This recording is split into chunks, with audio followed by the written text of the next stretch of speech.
What happens when a cocky street fighter picks on an elderly man doing slow motion exercises in the park, only to end up flat on his back, humiliated in front of 100 witnesses, without the old man even breaking a sweat? Welcome back to Tales of Wonder. If you enjoy stories about unexpected heroes, life changing lessons, and moments where karma delivers the most satisfying justice, make sure to hit that subscribe button and turn on notifications so you never miss our next tale. Now let's begin today's story. Wesley the Hammer Chun thought he owned the streets of Riverside Park.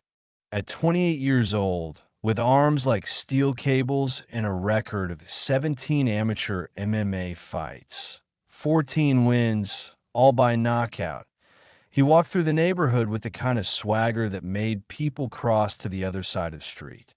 He wore his reputation like armor. Sleeveless shirts, even in autumn. Tattoos crawling up both arms depicting various combat scenes. And a perpetual scowl that suggested he was always 3 seconds away from demonstrating why they called him the Hammer. Every Saturday morning, Wesley would jog through Riverside Park, partly for conditioning, mostly to remind everyone in the community who the alpha was. He'd blast aggressive hip-hop from his portable speaker, deliberately run through pickup basketball games, and flex at his reflection in the park's decorative fountain. It was a performance, really, one that had gone unchallenged for nearly 2 years. But Wesley had never paid much attention to the eastern corner of the park, near the willow trees, where a small group gathered every morning at dawn. He'd seen them occasionally, mostly older folks doing what looked like extremely slow dancing. They moved like they were underwater, arms floating through the air, shifting their weight from foot to foot with the urgency of a glacier. Wesley had always dismissed them as those weird old people doing their weird old people thing. The leader of this group was a man named Chun Wei, no relation to Wesley, despite sharing a surname. Chun Wei was 73 years old, stood barely 5'6", and had the kind of slim build that made him look like a strong breeze might knock him over.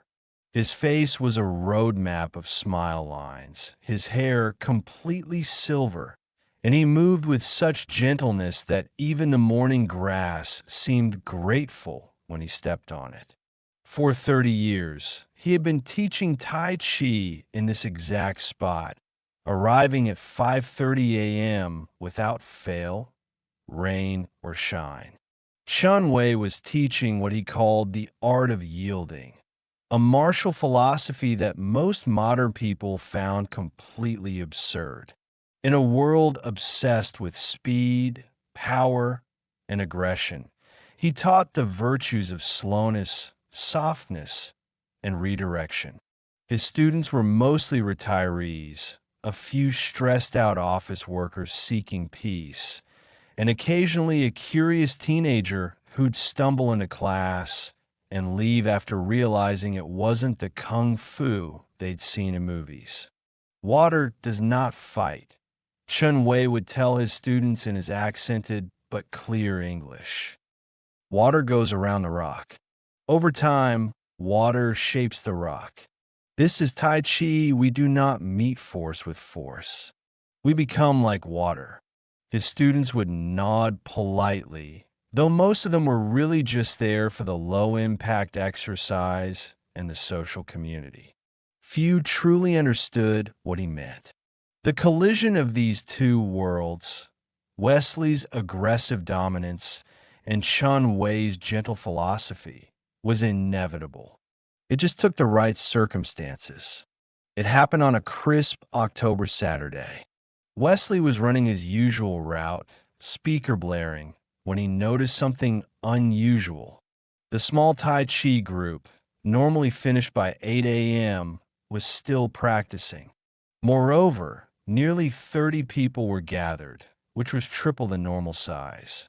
Wesley's curiosity was piqued, not out of interest in Tai Chi, but because crowds meant attention and Wesley thrived on attention.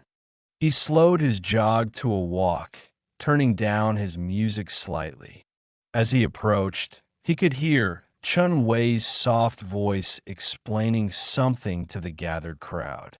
Today we practice push hands, Chun Wei was saying. This is where we learn to sense our partner's energy, to neither resist nor collapse.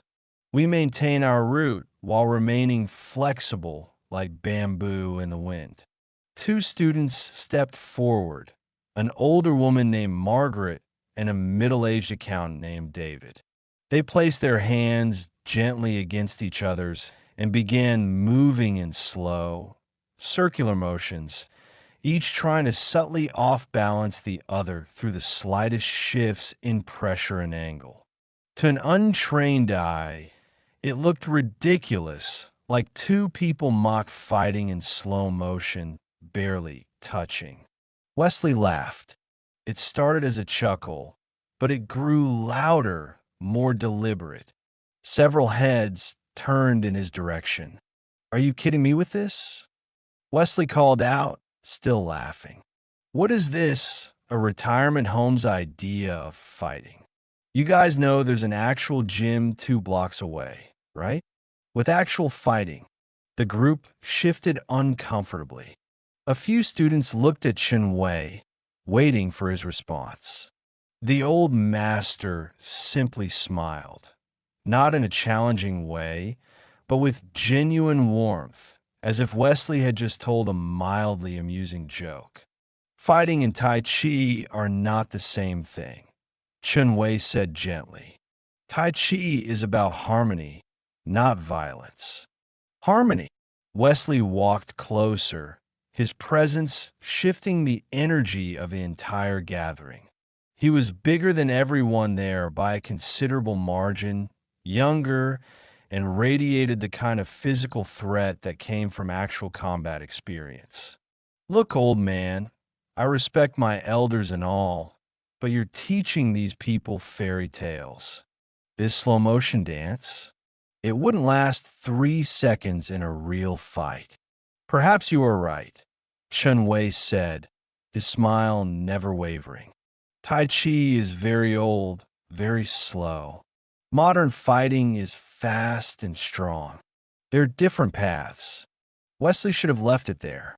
He made his point, gotten some laughs from a few onlookers who'd stopped to watch the confrontation. But Wesley's ego had a hunger that was never quite satisfied. He needed to prove his point. "Tell you what, old man," Wesley said, stepping fully into the practice space now, his voice loud enough that people on the other side of the park could hear.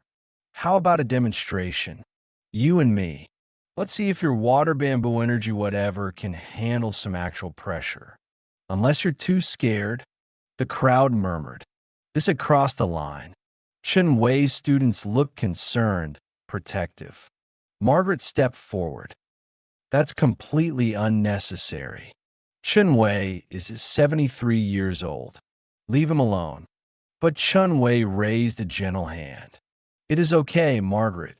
He turned to Wesley, his eyes twinkling with something that wasn't quite amusement, but wasn't fear either. More like a teacher spotting a particularly stubborn student. "You wish to see if Tai Chi works? I wish to show everyone here that it doesn't," Wesley said flatly. "I understand," Chun Wei said. "But I am old, as you say. I will not fight you. That would not be appropriate. However, if you wish, we could do the push hands exercise. You try to push me, make me lose my balance, or move my feet. I will only redirect, not strike. This is fair." Wesley grinned. This was even better than he'd hoped. The old man had essentially agreed to just stand there while Wesley pushed him over. It would be over in seconds, and it would be the perfect demonstration of why traditional martial arts were obsolete. "Deal," Wesley said.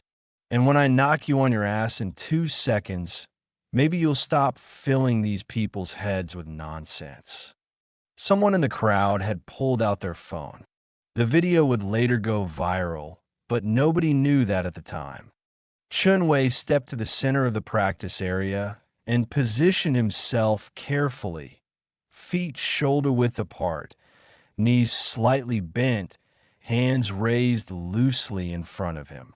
His posture looked completely relaxed, almost casual. Wesley stepped forward and placed his hands against Chun Wei's forearms, just as he'd seen the other students do. The difference was immediately apparent. Where the other practitioners had used gentle, exploratory pressure, Wesley intended to simply overpower the old man immediately. "Ready, old-timer?" Wesley asked, not waiting for an answer. He pushed. What happened next would be analyzed and debated in martial arts forums for months afterward. Wesley pushed with about 30% of his strength. More than enough, he figured, to send a 73-year-old man stumbling backward. Instead, he felt nothing. Not resistance, exactly. It was more like his force had been redirected somehow, circled away. Chun Wei's arms had moved, certainly, but they'd moved in a way that seemed to guide Wesley's push harmlessly past him, like water flowing around a stone. Confused, Wesley pushed harder, using half his strength now. Again, the same sensation. His force seemed to dissipate into nothing, redirected through the smallest circular movements of Chun Wei's arms and subtle shifts in the old man's body position. Chun Wei's feet hadn't moved an inch. He was smiling slightly, breathing normally, looking like he was doing nothing more strenuous than standing still. Wesley's face flushed red. The crowd was watching. Phones were out. This was supposed to be easy. He pushed with everything he had. This time, instead of just redirecting, Chun Wei did something different. As Wesley's full force came crashing forward, the old man's hands moved in a tiny, almost imperceptible circle, and suddenly Wesley felt his own momentum being used against him. Chun Wei had somehow redirected the force not just around him, but back toward Wesley, and because Wesley had committed so fully to the push, he was now off balance, leaning too far forward. Chun Wei's hand barely touched Wesley's shoulder. The lightest pressure imaginable applied at just the right angle, at just the right moment. Wesley went down like a tree. He crashed to the ground, landing hard on his back, the wind knocked out of him. For a moment, he just lay there, stunned, trying to process what had happened. The crowd gasped. Chun Wei stood exactly where he'd been, hands returned to their relaxed position, not even breathing hard. He looked down at Wesley with concern, not triumph. "Are you hurt? Please, take your time standing up." Wesley scrambled to his feet, his face now bright red with humiliation and rage. "Lucky shot," he spat. "I wasn't ready." "Again, perhaps we should stop," Chun Wei began, but Wesley was already positioning himself, hands up, fury replacing strategy. They engaged again. This time, Wesley tried to be more technical, using his MMA training. He varied his pressure, tried to fake, and then pushed, using his footwork to generate more power. Nothing worked. Every push, every shove, every attempt to overwhelm Chun Wei with force ended the same way. His energy redirected, dissipated, or occasionally sent back at him. 3 more times, Wesley ended up on the ground. The worst part? Chun Wei never seemed to actually push him. It was always Wesley's own force, his own momentum, that sent him tumbling. The crowd had grown. Word was spreading through the park. People were recording. Wesley could hear the murmuring, some laughing. The humiliation was complete and getting worse by the second. On his sixth attempt, Wesley decided to abandon the agreed-upon rules. As he positioned himself for another push-hands exchange, he suddenly threw a real punch, a straight right hand, launched with the intention of hitting Chun Wei's face. Tom seemed to slow down. Chun Wei's eyes widened slightly, but his body was already moving. His hands came up not to block, but to redirect. The punch sailed past Chun Wei's head, deflected by the lightest touch on Wesley's wrist. As Wesley's momentum carried him forward, off balance from the missed strike, Chun Wei simply stepped to the side, placing one hand on Wesley's back. Again, barely any pressure, and Wesley's own momentum sent him stumbling forward, tripping over his own feet, crashing face first into the grass. The crowd was silent now. Wesley had thrown a real punch at a 73-year-old man that had crossed from demonstration into assault. Several people were already on their phones, although whether they were calling the police or just recording more video was unclear. Wesley pushed himself up, grass stains on his face, dirt in his mouth, every shred of his tough guy reputation lying shattered around him. He could hear the whispers, see the phones pointed at him. His chest heaved with exertion and rage and something he hadn't felt in years, genuine fear. Not of being hurt, but of being exposed. The Hammer, the undefeated street fighter, the neighborhood tough guy, had been completely humiliated by an old man who'd barely moved, who'd never even broken a sweat. Chun Wei walked over slowly, extending a hand to help Wesley up. "I think we should stop now," he said softly. "No one needs to be hurt."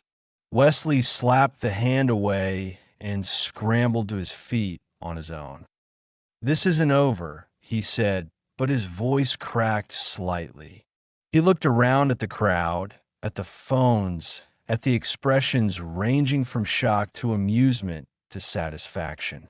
Everyone had seen. By tomorrow, everyone would know. He turned and ran, not jogged, ran, out of the park, his music speaker left behind, forgotten in his haste to escape. The video went viral within hours. "Street Fighter gets destroyed by elderly Tai Chi master" was the headline on every social media platform. It had everything the internet loved: a bully getting his comeuppance, an underdog victory, and a genuine mystery about how it had happened. Combat sports analysts broke down the video frame by frame. Some claimed Chun Wei had used leverage and biomechanics. Others insisted it was the result of decades of martial arts mastery. A few cynics claimed it was staged, though the genuine shock and humiliation on Wesley's face suggested otherwise. For Wesley, the fallout was immediate and brutal. His gym banned him for trying to fight an elderly man. His MMA coach dropped him, saying he'd brought shame to the sport. Everywhere he went in the neighborhood, people recognized him. Some laughed. Others just shook their heads. The tough guy reputation he'd spent years building had evaporated in minutes. But the story doesn't end with Wesley's humiliation. 3 weeks later, on a cold November morning, a figure appeared at the edge of the Tai Chi practice area in Riverside Park. It was 5:45 a.m., still dark. The earliest students were just beginning their warm-ups.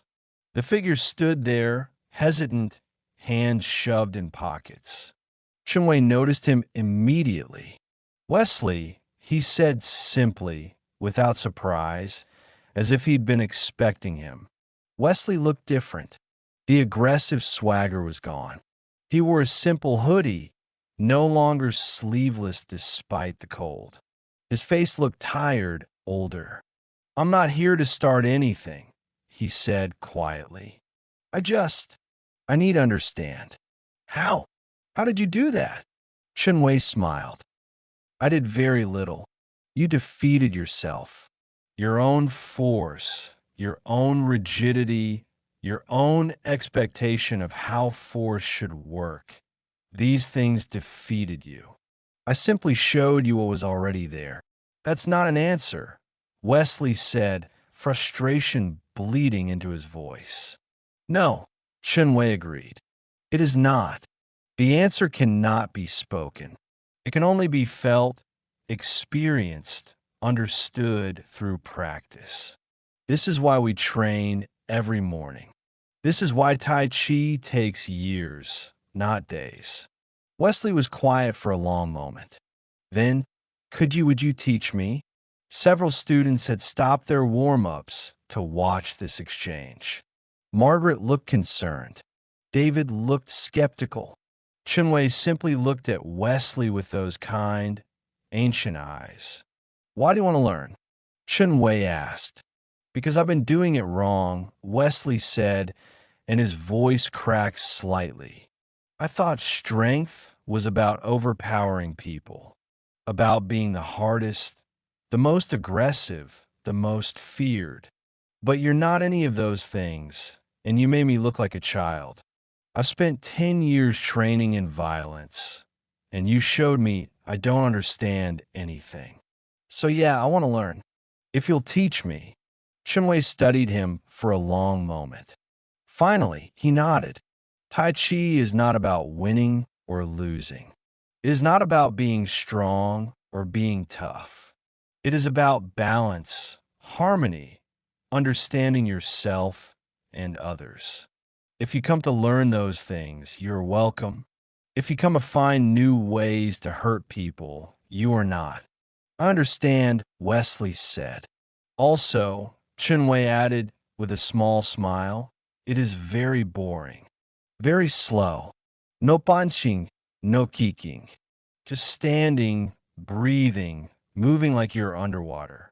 Many young people think they want to learn, then quit after 1 week because it is too boring.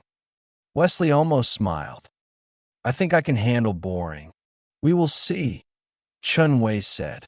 Class begins in 10 minutes. You stand in the back, you watch, you copy what we do. You do not speak unless asked. You show respect to all students, especially the older ones, even though they cannot fight like you can. Do you agree? I agree. 6 months later, Wesley was still coming to class 5 mornings a week. He'd gained a reputation for being the most dedicated student Chenwei had ever taught, arriving early, staying late, practicing the slow, meditative movements with a focus that bordered on obsessive. His transformation was remarkable. He'd stopped posting aggressive content on social media.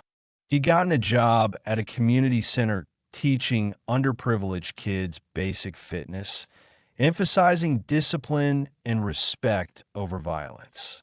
He still trained in MMA, but his approach had changed, less about dominating opponents and more about understanding the flow of movement and energy exchange. The old video still occasionally circulated online, and people would still recognize him sometimes. But the narrative had shifted. Now, when martial artists talked about the video, they used it as a teaching moment about ego, about the limits of relying solely on strength, about the value of traditional martial arts when properly understood and applied. Chenwei never publicly discussed the incident. When reporters occasionally called asking for interviews, he politely declined. It was a teaching moment, he'd say, nothing more. I am glad no one was truly hurt. But his students knew the truth. They'd seen what happened, not just the physical confrontation, but everything that came after. They'd watched Wesley transform from a neighborhood bully into someone genuinely seeking wisdom. They'd seen him bow respectfully to Margaret, the elderly woman he'd once laughed at, asking her to correct his form. They'd heard him thank David, the accountant, for helping him understand the concepts of root and yielding. The hardest fighter on the street, one of Chun Wei's older students had remarked, turns out to be softest heart when given a chance. One morning, nearly 8 months after the initial confrontation, Chun Wei was teaching the concept of listening energy, the ability to sense and respond to an opponent's intentions through touch. He called Wesley forward to demonstrate. When we practice push hands, Chun Wei explained to the class, we are not fighting. We're having conversation with our bodies. Wesley is still very strong. Yes, much stronger than me. But now he has learned to listen, not just to push. To feel, not just to force. Let me show you. They engaged in push hands, and this time it looked different. Wesley's movements had become smoother, more circular. He was still learning, still making mistakes, but now, when Chun Wei redirected his force, Wesley could sense it happening. Sometimes he could even adapt mid-movement, adjusting his pressure, finding a new angle. They moved back and forth in a kind of flowing exchange that really did look like a conversation. Give and take, question and answer. Better, Chun Wei said, breaking contact. Much better. You are beginning to understand. Strength is not wrong, Wesley. You were never wrong to be strong. You were only wrong to think that strength alone was the answer. Now you're learning to combine hard and soft, to be like steel wrapped in silk. This is the complete martial artist. Wesley bowed deeply. Thank you, Sifu. The use of the respectful title, teacher, brought a smile to Chun Wei's weathered face. After class, as students were dispersing, a young man approached the group. He was maybe 22, muscular, covered in tattoos, walking with the same aggressive swagger Wesley had once displayed. He'd clearly heard about the famous confrontation and wanted to test himself against the legendary old master. Wesley saw him coming and recognized the look in his eyes.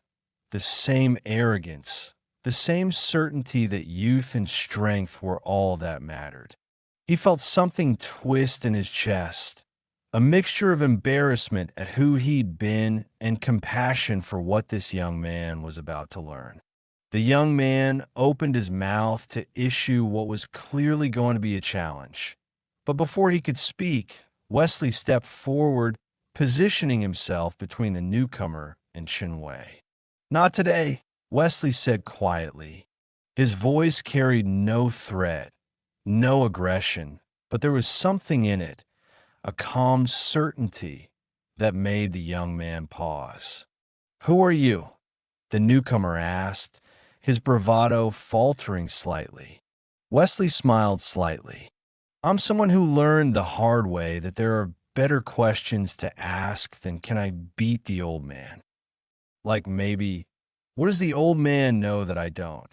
Or why am I so desperate to prove something to strangers? The young man stared at him, confused. Behind Wesley, Chun Wei chuckled softly. Class is at 5:30 a.m., Wesley continued. If you actually want to learn something, you're welcome to join. But if you're just here to start trouble, you should leave. The young man looked back and forth between Wesley, clearly younger, clearly capable of physical violence, and Chun Wei, standing there with that infuriating, gentle smile. Whatever he'd come here expecting, this wasn't it. I'll think about it, he muttered, then turned and walked away, his swagger noticeably diminished. Chun Wei walked up beside Wesley, watching the young man leave. You know, he said thoughtfully, that young man was very much like someone I met once. Loud, aggressive, very sure that strength was the only thing that mattered.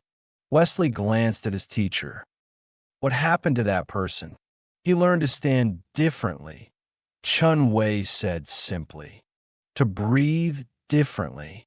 To understand that the softest arts can humble the hardest fighters, not through victory, but through teaching. That person is now someone I am very proud of. Wesley felt something catch in his throat. In the past 8 months, he'd received very little praise, very few words of affirmation. He'd been so busy destroying his old identity and building a new one that he hadn't stopped to consider what it all meant. "Thank you, Sifu," he said quietly. "No," Chun Wei replied, placing a gentle hand on Wesley's shoulder. "Thank you. You remind me why I teach. Not everyone who comes to us angry and proud will stay. Not everyone will humble themselves enough to learn. But the ones who do, they make every morning, every slow movement, every patient correction worthwhile. You remind me that people can change if they choose to." As they walked out of the park together, student and teacher, both heading toward their respective days, Chun Wei said one more thing. "You know, Wesley, there's an old Tai Chi saying, a force of 4 ounces can deflect 1,000 pounds. But there is a second part that people often forget. But first, you must be willing to use only 4 ounces. The hard part is not the technique. The hard part is being willing to be soft in a world that tells us to be hard. You're learning this. That is worth more than any fight you could ever win." Wesley nodded, understanding in a way he couldn't have 8 months earlier. The video of their original confrontation still had millions of views. Sometimes people would stop Wesley on the street, recognizing him as the guy who got wrecked by the old man. It used to fill him with shame. Now he just smiled and said, "Yep, that's me. Best thing that ever happened to me." Because it was true. The softest art had humiliated the hardest fighter on the street. But more importantly, it had also saved him from a life defined solely by violence, ego, and the desperate need to dominate others. In losing a fight, Wesley had found something far more valuable: a teacher, a practice, a path toward becoming someone he could actually respect. And really, in the end, that was the only victory that truly mattered. Have you ever had a moment where losing or being humbled by someone taught you more than any victory ever could? What lesson did you take away from that experience? If this story gave you a new perspective on strength, humility, or the unexpected wisdom that can come from being knocked down, sometimes literally, show some love by hitting that like button. Drop a comment below sharing your thoughts on the power of soft versus hard approaches in life. Or tell us about a time when someone completely changed your perspective. And if you want more stories about underdogs, unexpected heroes, and life lessons delivered through unforgettable moments, make sure you're subscribed with notifications on. We've got plenty more tales that'll make you think, smile, and maybe see the world a little differently. Thanks so much for watching, and I'll see you in the next video. Until then, remember, sometimes the strongest thing you can do is learn to yield.